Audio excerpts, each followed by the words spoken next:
Hey everybody, welcome to Obscurities and Miniatures. I managed to get a hold of one of the new Sorcerer Kings sets of figures for Parabellum Games' Conquest line.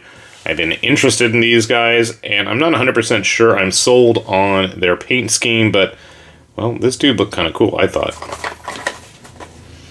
thought he had a shield, or maybe that's somebody else I'm thinking of, but look at those eyes. I won't be able to do that justice. But I have yet to be disappointed with any of the resins that I've picked up from Parabellum. Oh, there's no more of the inner box sleeves. I loved those things. Maybe they stopped doing that a while ago and I just didn't realize it. If I had known that when I got it out of the mail, I may have been a little bit more careful with it. Okay. Stand. Card. Resin. Let's take a look at the resin.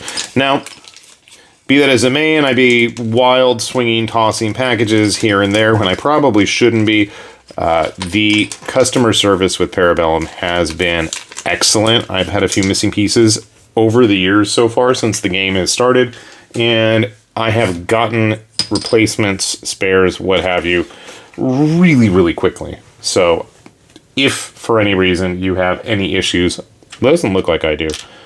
Never fear, they'll take care of you. They're good folks.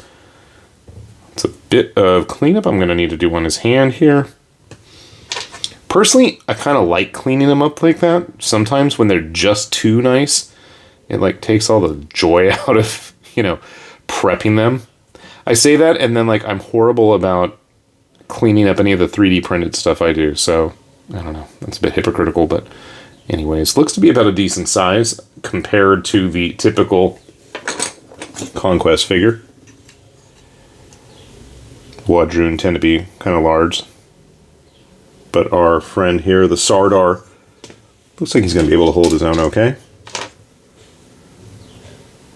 Sword is in good shape. Again, more cleanup than I can remember needing, but that's not a big deal. I am assuming, yeah. We're going to put the cape scarf thing right there. And then we have the head, and I got to double check how that's actually supposed to look. Thankfully, the package is right by me. So pretty simple to put together. Personally, I wish they would have packaged the base with the stand, but that's just me. Wait a minute, that's new. That's kind of nice. I'm going to make a wild assumption that those are going to be for the magnets. And then...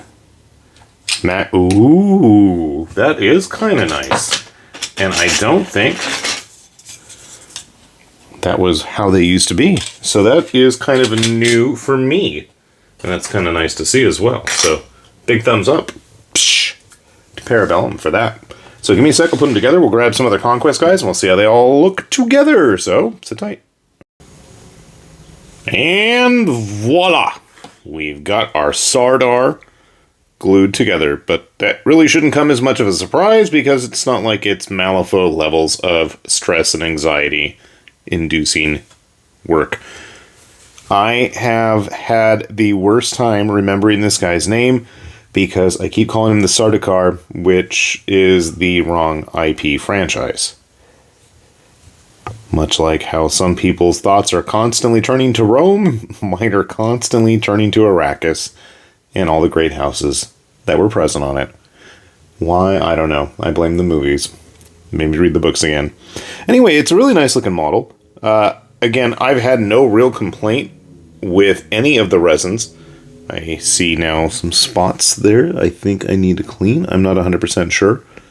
Looks like it, but then it also looks like it might be a little bit of patterning on the helmet. So I better go double check on the actual official photos.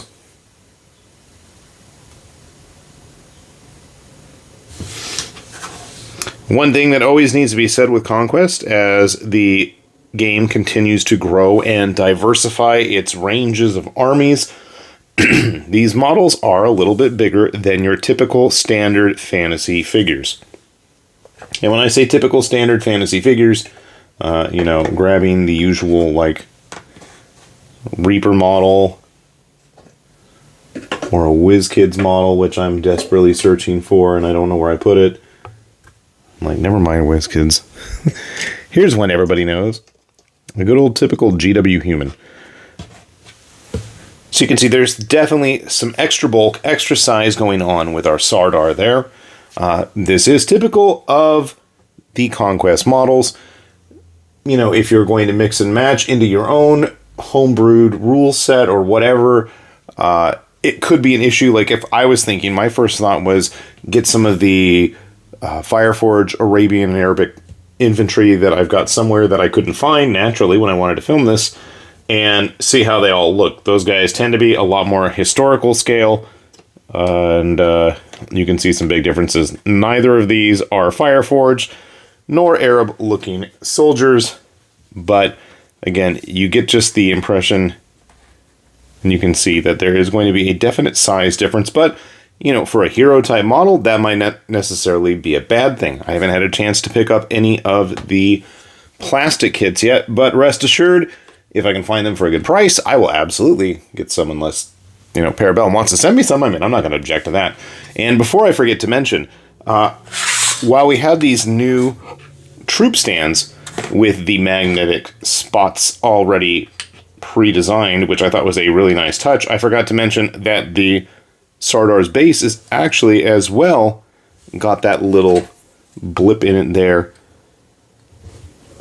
We can have both. You can see they were kind of pushed outwards, whereas now they actually have a concave spot for you to attach those magnets, and voila, everything is good to go, which I gotta commend Parabellum for. Nice touch. And I mean, honestly, if you haven't had a chance to check out at least the First Blood stuff, I've found now 2 game shops that are at least semi-local, like about an hour's drive for me. Which, I mean, I guess isn't that bad, but I'm lazy and don't want to have to drive that much.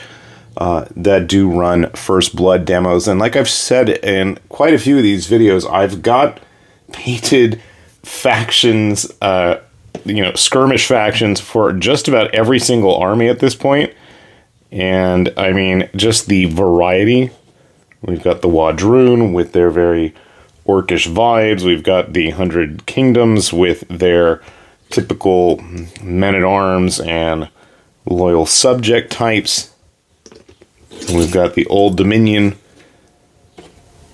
with their pomp and crazy undead elegance.